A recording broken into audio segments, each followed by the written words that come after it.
Hi, I'm Wendy, and today I'm going to talk about the top 10 worst things you can do at networking events. Now, I know networking events are not everybody's cup of tea. They can feel very awkward for a lot of people, and there are some pitfalls. So I'm going to give you a few tips today on some of the worst things that you could probably do, and you may have seen people do these. Perhaps you've done them yourself. The worst things you can do at networking events. So the first worst thing you can do is to ignore other people. Now, as I said before, sometimes for us, it can be a very awkward, very socially uncomfortable experience, but we can't just ignore other people and hide in a corner. So avoiding interaction is not going to help you in your networking efforts. Excuse me. Networking is about building relationships. It's about building connections, so you can't afford to ignore other people. You've got to just get in there. Now, the second worst thing is monopolizing conversations. Have you been guilty of this? Maybe you've seen other people do this as well. You've been trying to get a word in edgewise and you just simply can't. So that is not a good thing. You know, you've got to allow other people, you've got to be there listening.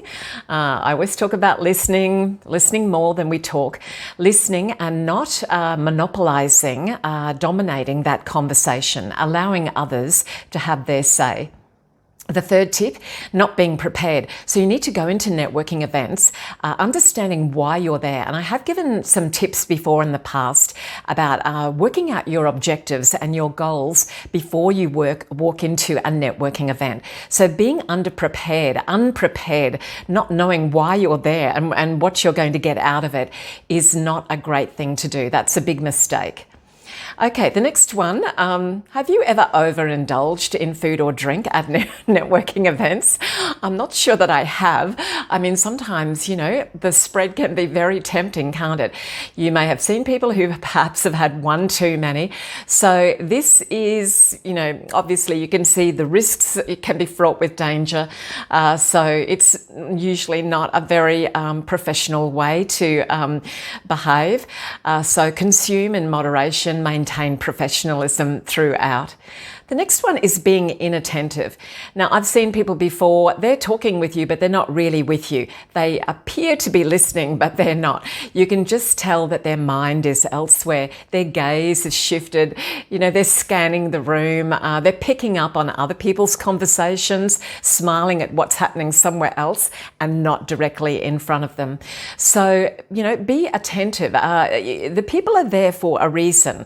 They've given up their time, they're committing to that event. So value the fact that they are there. Who knows what you could get out of this conversation? It could result in a very important and interesting collaboration. So you want to, you know, listen up and pay attention. Negative body language. Now, how do you think you would approach someone who's got their arms crossed, they're looking down, or they may be standing in a very aggressive manner? They could be waving their arms about. They may not be focusing on the other people. Their eyes might be elsewhere. It would turn you off a little bit, wouldn't it?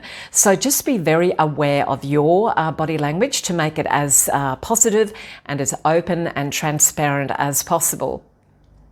Handing out business cards indiscriminately. Now, business cards are fine, but this is not the place to start throwing them around and giving them to every single person you meet within the first 5 seconds of meeting them. So be a little bit discriminate, be a little bit judicious and clever about who you give your business cards to and time it.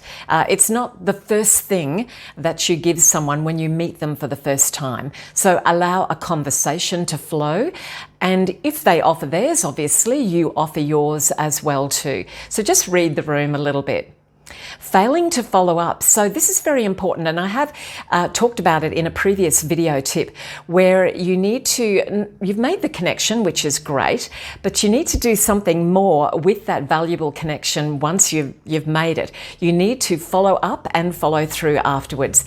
If you don't, then you know you've pretty much wasted your time. They won't remember you. If they've met dozens of people that evening or at that function, they may be unlikely to remember you. So if you follow up and follow through, then you've got a good chance of being remembered. Using inappropriate humour and language, well, you've got to read the room, you've got to have some kind of emotional and social intelligence about humour, how it's directed, what type of humour, is it going to be appropriate, is it going to be suitable. So just be a little bit careful about that and your language until you really get to know the other people you're with. The other one is disregarding social etiquette.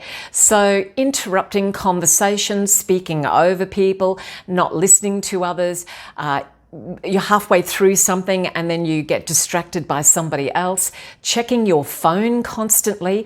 This is a real no-no. It actually demonstrates that you don't value the other person's time. So it is, quite impolite and it's not very professional. So look, remember, networking is about building positive, long-lasting connections. So if you can avoid those pitfalls, you may think of others. You've probably seen, others as well. So if you can avoid that, it will contribute to a more productive and enjoyable networking experience. Good luck the next time you're out there networking.